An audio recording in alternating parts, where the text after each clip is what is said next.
ያልተገባ ስዕለት ማለት ሳለ ለመነ ከሚለው የግዕዝ ቃል የተገኘ ሲሆን ልመና ማለት ነው። በዚህ መሰረት የጥንት እናቶቻችን በረከትን ሽተው ወደ ተለያዩ ገዳማትና አጥቢያ ቤተክርስቲያናት ሲሄዱ ለምሳሌ እንደ ላሊበላ፣ አክሱም ጽዮንና ወዘተ ከመንገዱ ርዝመትና ከጉዞ ብዛት የተነሳ ድካማቸው ሲበረታ እሰይ ስለቴ ሰመረ ለአክሱም ጽዮን ነግራት ነበረ እያሉ መጓዝ የተለመደ ነበረ። በአሁኑ ሰዓት ደግሞ በየንግሱ እሰይ ስለቴ ሰመረ ለቅዱስ ሚካኤል ለቅዱስ ገብርኤል ነግረው ነበረ እየተባለ በየአጥቢያ ቤተክርስቲያኑ በመዝሙር መልክ መቅረቡ ልብ ይላል። ይሁንምና ስዕለት ምንድነው ካልን ሰዎች ዓለም ስታስጨንቃቸው ወይም ደግሞ ከበድ ያለ ነገር ሲገጥማቸው አምላካቸውን በቅዱሳን አማላጅነት ለችግሩ መፍትሄ ይሰጣቸው ዘንድ ወይም ደግሞ የፈለጉትን ነገር ለማግኘት በሚጥሩበት ሰዓት ጉልበታቸው ሲዝል ስዕለት ይሳላሉ። እዚህ ላይ መሳላችን ሳይሆን ምን አይነት ስዕለት ነው መሳል ያለብን የሚለው ነው ትልቁ ቁም ነገር።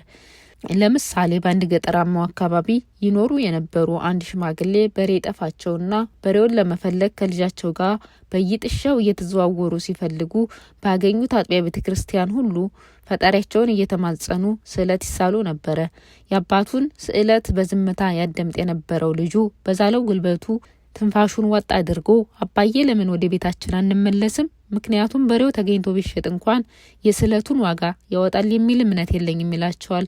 አባትም የልጃቸውን ንግግር በጥሞና ካዳመጡ በኋላ በሬው ይገኝ እንጂ ማን ያጭረዋል አሉ ይባላል። ይህን ያህል በተለምዶ ስዕለት ምን እንደሚመስል ካየን ስዕለት በዘመነ ብሉይ የተለመደ ስለነበረ በመጽሐፍ ቅዱስ ውስጥ የተጠቀሰ እና በእኔ እይታ ያልተገባ ስዕለት ብዬ የተረዳሁትን የመጽሐፍ ቅዱስ ታሪክ ላካፍላችሁ። መጽሐፈ ነገሥት ምዕራፍ 11 ላይ አንድ ዮፍታሔ የሚባል ሰው ወደ ጦርነት ባመራ ጊዜ ለእግዚአብሔር እንዲህ ሲል ተሳለ። አምላኬ በፊቴ ቀድሞ ጦርነቱን ድል አድርጌ በሰላም ወደ ሀገሬ በተመለስኩ ጊዜ ሊገናኘኝ ከቤት ደጅ የሚወጣውን ማንኛውንም ለእግዚአብሔር ይሆናል ለሚቃጠል መስዋዕት አቀርበዋለሁ የሚል ነበረ። ይህ ስዕለት በጣም ከባድ ነበረ። ምክንያቱም ደግሞ ምን እንደሆነ አይታወቅምና።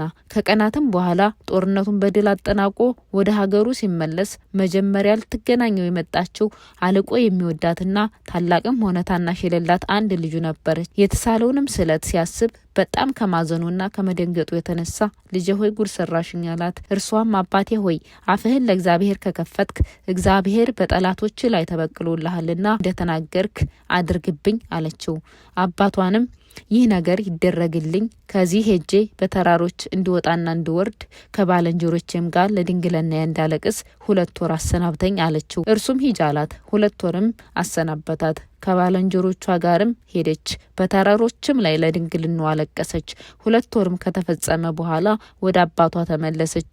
እንደተሳለውም ስዕለት አደረገባት ይለናል መጽሐፍ ቅዱስ።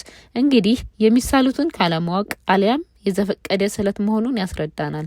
ዛሬስ እናንተ ምን አይነት ስዕለት ትሳላላችሁ? ስዕለታችሁስ ምን አይነት ነው? ስዕለት ከመጽሐፍ ቅዱስ አንጻር እንዴት ይገለጻል? ምናልባት ይህንን ካደረክልኝ ይህንን አስገባልሃለሁ የሚለው ስዕለት ከፈጣሪያችን ጋር መደራደሪያ ይሆንን? እስኪ መልሱን ኮሜንት ጋር ጻፉልኝ። አመሰግናለሁ። መልካም ጊዜ